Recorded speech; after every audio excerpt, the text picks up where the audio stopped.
Good morning, Morris Knolls, and welcome back to News from the Nest. In today's episode, our reporters provided you with important information on music therapy, An informational recap on the 2022 to 2023 wrestling season, the staggering differences between the NBA and WNBA, and the devastating earthquakes that rocked Turkey and Syria.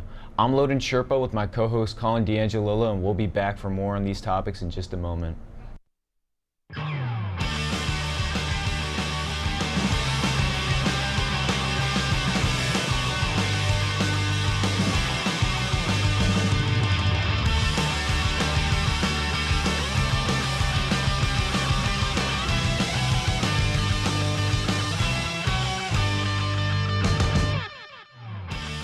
Most people think that therapy is just about talking to your therapist, but did you know that there's something called music therapy that helps teens cope with stress, family issues, and personal welfare? Here's Brooke Colley and Brianna Silva giving you more insight on this topic. Everyone has heard of music, but have you heard of music therapy, which helps many teens with mental illnesses? Music therapy is the use of music to address emotional, physical, social needs, and mental health in a person. It also helps with the body, brain, behavior, and the mind. It is multisensory, which allows teens to engage in different ways in the therapy process. Music therapists work with people suffering from emotional health issues like grief, depression, or anxiety.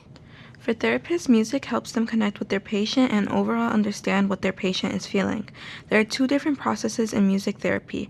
First is the creative process. This is when the client is actively creating or producing the music, for example, making music or drumming. The second one is the receptive process, which is when the patient is listening to the music. The patient then talks about his or her feelings, thoughts, or ideas created by listening to a certain type of music. All teens connect to music in different ways because of the beats, melodies, and lyrics. Many teens find healing in music. Music therapy is very good for teens and has many benefits. Some of the benefits of music therapy are it reduces depression and anxiety, it improves your mood, and it helps with self-regulation of emotions. This has been Brooke Colley and Brianna Silva reporting for News from the Nest. Wow, thank you for the insight into music therapy. It's great to know that there are benefits of music therapy and how it can really help teens when going through tough times in life. The Morris Knolls wrestling season has come to a close. The season has been a difficult one with many ups and downs. Here's more on this topic.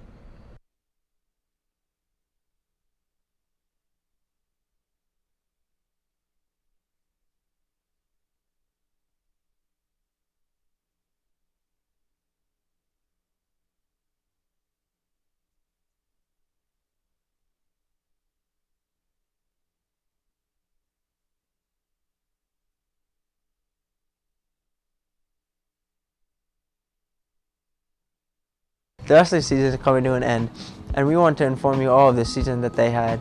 With seniors Dom Delamonica and Eamon Kenny as the team captains, they completed this year with an 11-9 record, with the last match being a loss to Mount Olive in the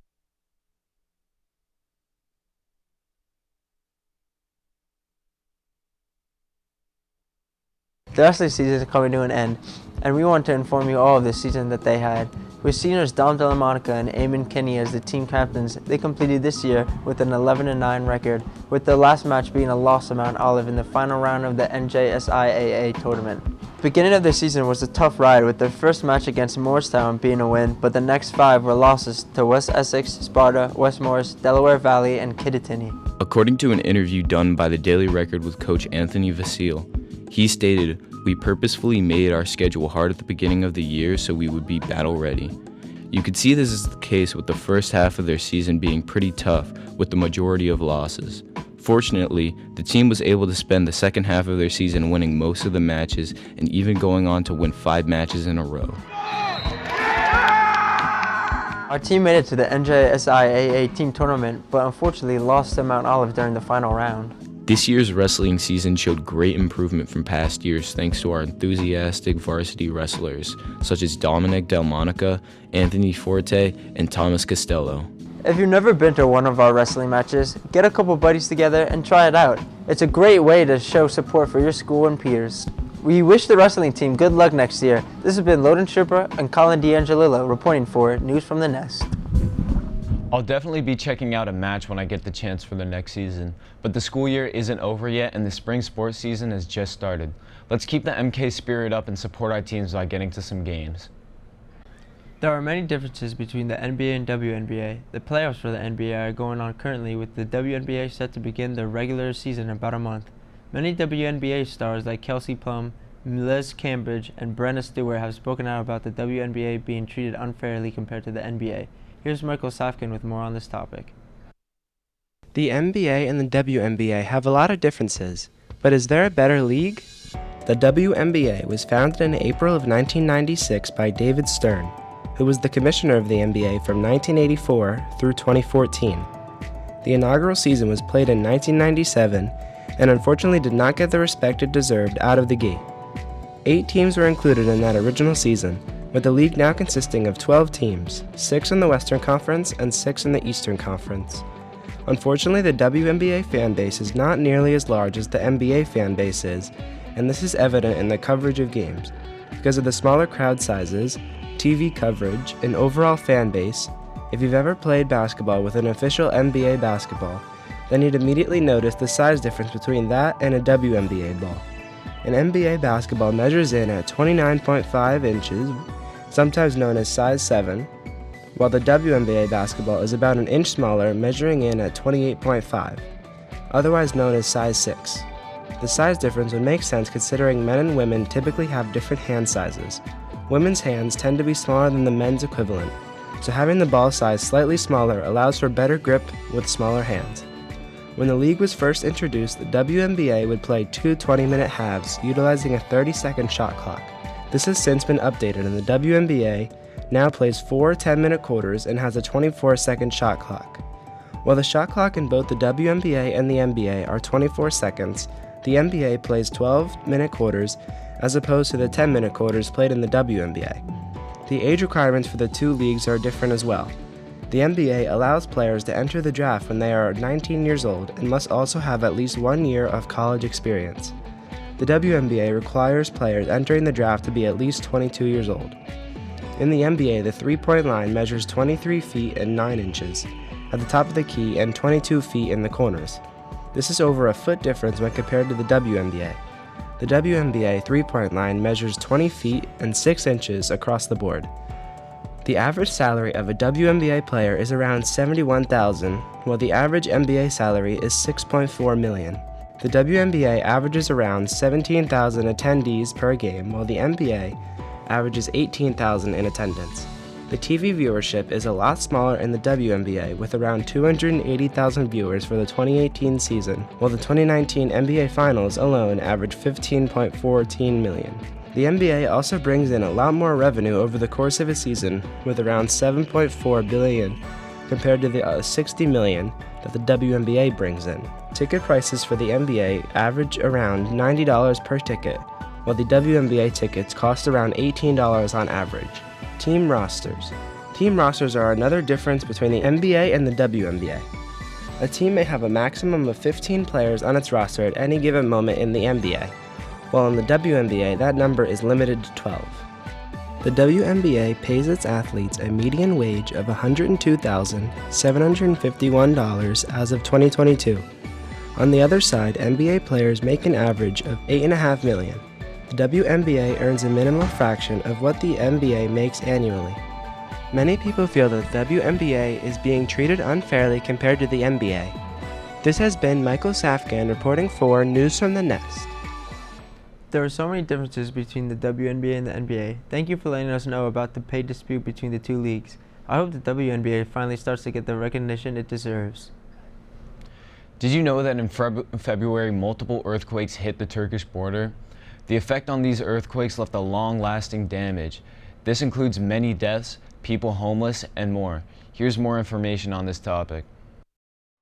On Monday, February 6th, a 7.8 magnitude earthquake struck the Turkish and Syrian border. Following 2 weeks later, on February 20th, a lesser 6.3 magnitude earthquake struck about 150 miles south from the first, together causing a death toll of now over 40,000 people. Preceding the 6.3 earthquake, Feritin Koca, the Turkish Minister of Health, said that 6 were killed, 264 were injured, and 18 of the injured are in serious condition and were transported to the surrounding cities for care. As of March 22, 2023, field hospitals continued to provide services to other patients, he said. In a statement to the press, Coach has said, "I wish for the injured patients, local people, and all of the people of our country to get well soon. May Allah ease our pain and health and well-being, and protect us from new pains and worries." The European Mediterranean Seismological Center said that the tremor struck at a depth of 2 kilometers. The quake is considered an aftershock as it is in the same general region and lower than the original 7.8 magnitude earthquake that struck 2 weeks before. Raed Ahmed, the Director General of Syria's National Center for Earthquakes, said in a statement to Syria's state news agency, SANA, that the latest tremor qualified as an aftershock and that the aftershocks would most likely continue.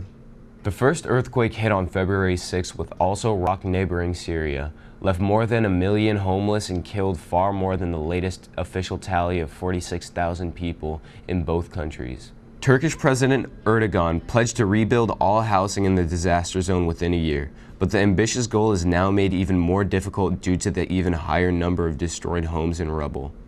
The president's hopeful and productive attitude does help boost the morale for getting the affected regions back on their feet, but the rush to build could end in further catastrophe. According to The Independent, geologists state that it's a grave mistake to rush into building projects without performing geological surveys in an area where an earthquake has occurred. The reason why the Turkish-Syrian border has been bombarded with high-magnitude earthquakes is because of their placement. The main disaster zone in the town Gaziantep, Turkey, is vulnerable to earthquakes because it's located right next to the meeting of 2 tectonic plates. The plates are constantly moving and creating pressure. When the pressure begins to reach its boiling point, that strain is let out in the form of earthquakes. These earthquakes would cause major damage to these 2 countries. If you would like to help, you can donate to the Children's Emergency Fund on the Save the Children website. It would be a huge step forward and help them get back up on their feet again. This has been Loden Sherpa and Colin D'Angelillo reporting for News from the Nest. The aftermath of these earthquakes has me in shock. We hope that the cities slowly start to build back up. Even though that you aren't in the area, you can help. Go to www.savethechildren.org to make a donation. We hope you enjoyed the news packages on today's show. If you have any ideas about news stories that you think we should report on, contact us at nftn@mhrd.org. If you want to be notified for our upcoming shows, check out our YouTube page by following the link at the bottom of the Morris Knolls webpage. Hit the subscribe button and then the bell to be informed of new uploads. Tune in next week for another edition from our Block 5 class. This has been The Best from the Nest.